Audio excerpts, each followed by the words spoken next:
Auzubillahi minash-shaytanir-rajim. Bismillahir-rahmanir-rahim. My dear students of 8th class UPS Waterkhani, our subject is Social Science History, lesson number 3. The name of the lesson is Ruling the Countryside. This lesson is all about the different settlements of land which were made with farmers during the British rule. ये lesson जो है ये तमाम उन settlements के मुतलिक है जो farmers और ब्रिटिश रूल के ब्रिटिश गवर्नमेंट के दरमियान हुई, ब्रिटिश रूल में हुई. It also deals with plantation indigo and indigo revolt as one. और ये लेसन इंडिगो उगाने वालों और इंडिगो उगाने वालों जो इनकलाब किया उसके मुतलिक भी ये लेसन है.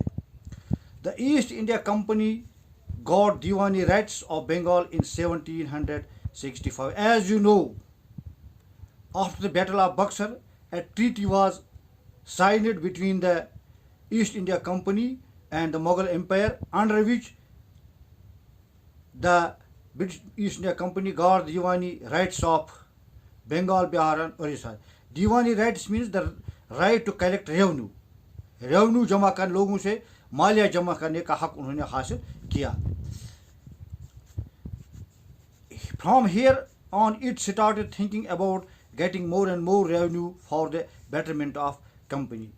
When they got the right of Diwani in Bihar, Bengal and Orissa, they think that they should get more and more revenue for the betterment of company. Company की तरक्की के लिए उन्हें और मालिया चाहिए और उन्हें आमदनी चाहिए. In 1793, permanent settlement of land in Bengal was introduced by Lord Cornwallis. Lord Cornwallis was the then Governor General of India. He introduced a settlement. He introduced a permanent settlement in Bengal in 1793. According to it, the landlords or zamindars became the permanent owners of land and peasants were crushed. जो land Lord's थे उनको हकीकी तौर पर ज़मीन का मालिक बना दिया गया, जो काश्तकार थे. इस तरह इस परमानेंट सेटलमेंट के ज़रिए उनको क्रश किया गया. इस परमानेंट सेटलमेंट के तहत ज़मींदारों को, लैंड लॉर्डों को ज़मीन का मालिक बनाया दिया गया और इस तरह से जो ज़मीन कमाने वाले थे काश्तकार वो क्रश हो गए. As permanent settlement had its own problem, so there was a need to develop the system of land. ये जो परमानेंट सेटलमेंट था की पॉलिसी, इसमें कुछ डिफेक्ट्स थे, तो there was a need to develop other systems of land. So East India Company ने सोचा कि और भी कुछ तरीके अख्तियार किया जाए. This is why Mahalwari system was introduced in north west provinces of Bengal. इसी के नतीजे में मालवारी सिस्टम मुतारिफ किया गया बंगाल और इसके और नॉर्थ वेस्ट स्टेटों में. Village was made a unit of whole of the village. According to Mahalwari system, a village was made the unit was responsible to pay the revenue, and this unit was responsible to pay the revenue to East India Company. Another system of land was introduced in the system which was known as Monroe system और रोयतवारी system. एक दूसरा system introduce किया गया जिसको हम मोनरू system या रोयतवारी system कहते हैं. In this field of cultivation survived separately.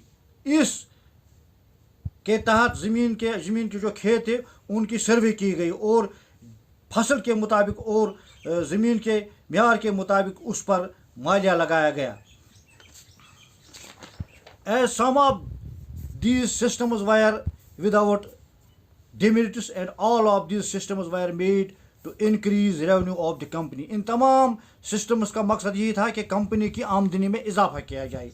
High revenues were imposed on peasants. काश्तकारों पर बहुत ज़्यादा टैक्सेस लगाए गए हैं. As a result, peasants started to feel the countryside. जिसके नतीजे में इन काश्तकारों ने गाँवों को छोड़ दिया और ये गाँव बंजर में तब्दील हो गए. In crops and goods were in British crops and goods were in great demand in Europe. हिंदुस्तानी फसलों की बहुत डिमांड थी यूरोप में। That is why they encourage the cultivation of opium, Indigo, jute, T, sugar cane, wheat, cotton and rice. इसलिए अंग्रेज़ों ने, east India Company ने इन फसलों को उगाने के लिए बहुत तवज्जो दी। Indian indigo was in great demand because of industrialism. India में जो इंडिगो पैदा होता था इसकी बहुत डिमांड थी यूरोप में, क्योंकि यह सनतों के लिए हिंदुस्तान में ज़रूरी था।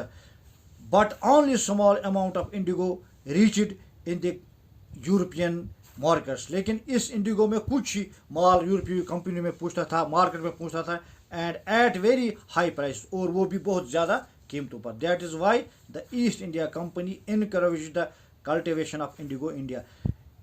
इसी वजह से ईस्ट इंडिया कंपनी ने हिंदुस्तान में इंडिगो उगाने के तरफ बहुत तवज्जो दी। इंशाअल्लाह कल हम इसे आगे पढ़ेंगे।